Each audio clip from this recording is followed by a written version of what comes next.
seatbelt, and we'll also be alleging that alcohol was a contributing factor to that crash. The crash occurred on a 110 kilometre zoned road. At 12:20 a.m. on Monday the 29th of December, on the Lincoln Highway, 30 kilometres south of Whyalla, a 24-year-old man from Whyalla Norrie and a 24-year-old woman from Whyalla Norrie died as a result of a head-on collision. In the vehicle where those two people died, there was also a 25-year-old Whyalla Stewart woman who is currently in the RAH with serious injuries, and a 23-year-old Whyalla Stewart man in the Whyalla Hospital also with serious injuries. At this stage, those injuries are not life-threatening. At about 8:20 a.m. this morning on Piggott Range Road at Clarendon, a 34-year-old Hackham West man died as a result of a collision with a vehicle travelling in the opposite direction and then subsequently colliding with a tree. These are three very different crashes, and regardless of their differences, the trauma for the family and close friends of these people must be terrible. The first crash, even though the family will suffer as a result, was clearly an example of a person who had complete contempt for their own safety and the safety of other road users. He chose to drive while drinking, he chose to drive at excessive speed, and he chose to not wear a seatbelt, and as a result he died from that crash. That particular stretch of road is one of South Australia's safest and most engineered roads. There clearly was no other cause to this crash other than behavioural factors. The second crash that occurred on the Lincoln Highway was clearly one of those examples of one car being in the wrong place at the wrong time, and through no fault of their own, two people have died and 3 are seriously injured as a result of one car passing onto the wrong side of the road. The behavioural cause of that crash, the behavioural cause of the surviving driver to that crash are yet to be fully determined, and we won't be certain of what's occurred until he is interviewed. He's currently in the RAH with serious injuries. The Clarendon crash was one of those terrible crashes that when you see the circumstances, we would all have to acknowledge that on occasion we found ourselves to be in similar circumstances, but on this case there was a car coming in the opposite direction. So it appears that this man was driving on a road which was slippery because it had just started to rain. The road had been dried for many days before, so when the road surface became wet, it became slippery, and he was travelling too fast for the conditions, and as a result he slid onto the wrong side of the road and collided with an oncoming vehicle, subsequently being pushed into a tree. Although he acknowledged that this last crash was a mistake that any of us could make, it was equally as fatal to those other ones where perhaps the drivers have contributed through some neglect of their own. So as we head into these Christmas holidays, we want to reinforce 2 particular messages. One, for those people that are at their holiday destinations and will be travelling back to Adelaide or travelling back to their home state or home city, to recognise that driving on South Australia's rural high-speed roads is risky. For some people it is the riskiest thing that they will do, and it requires all of your attention to do it safely. The second message I'd like to give is to our young people. When you have passengers in your car, you are responsible for those passengers. You are the one that controls whether they are safe in your journey. But if you are a passenger in that car and you are not satisfied that the driver is doing the right thing and is putting you at risk, then have the courage to tell the driver to stop and get out of the car. Are there any questions? So 2 of the crashes were caused by speed as factors? One of the crashes we believe was caused by excessive speed, so speed in excess of the speed limit.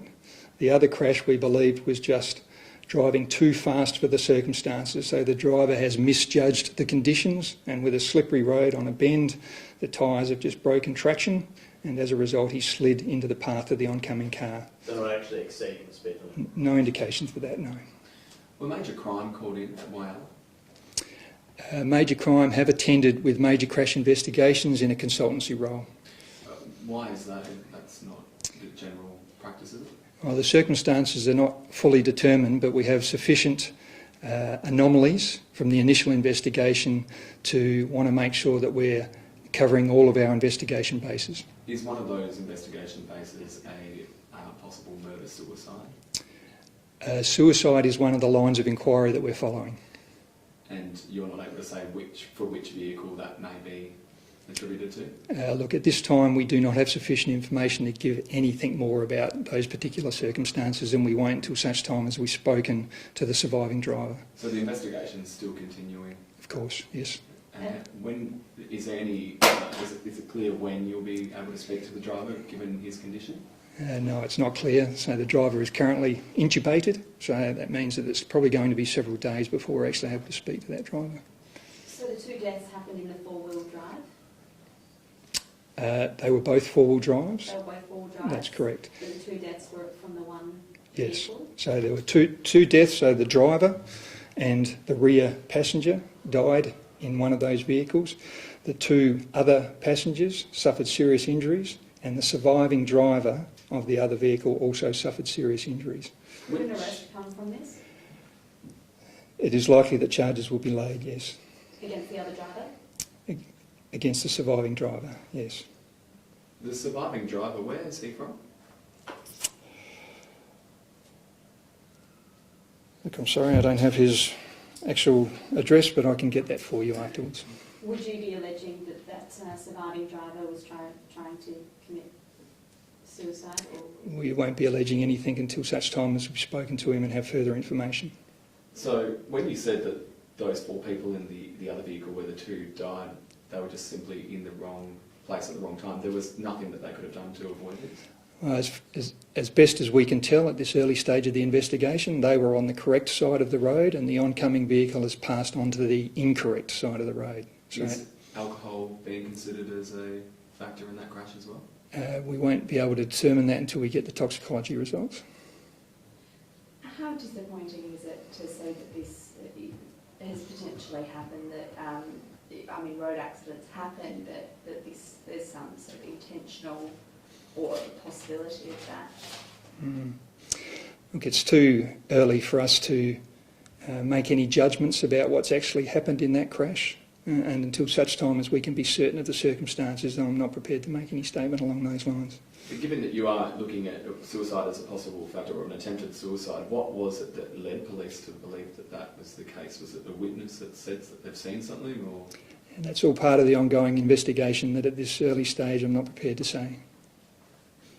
And just with the other two crashes, you said speed was involved and one person was going too fast for the conditions. What would be your message to people on holidays still who do need to make a journey home? We repeat these messages over and over again, and in this calendar year already we've had 8 more deaths on rural high-speed roads. So driving at the speed limit alone can be dangerous if you do not give your full attention to the driving task. Exceeding the speed limit increases the risks dramatically. The challenge that we all have is for people to acknowledge that. For many years, many motorists have driven in excess of the speed limit and been able to get away with it. And perhaps some of these people have also done that in the past, but they're dead as a result of making that choice.